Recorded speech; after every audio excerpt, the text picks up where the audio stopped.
Үйлөнүүнүн 3 жолу бар. Биринчи жол Европанын жолу.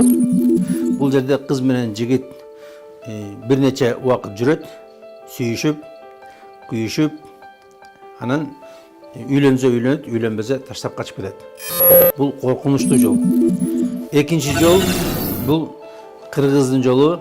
Бул ала качып кетүү, ата энеге билдирбей ала качып кетүү. Бул туура эмес жол.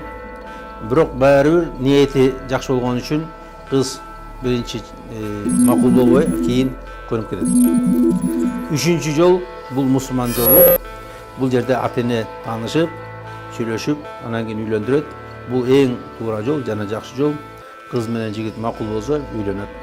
Мына ошон үчүн үйлөнгөндө жакшынакай болуп, тоюн өткөрүп, анан кийин учар-бачар үйлөп кетет.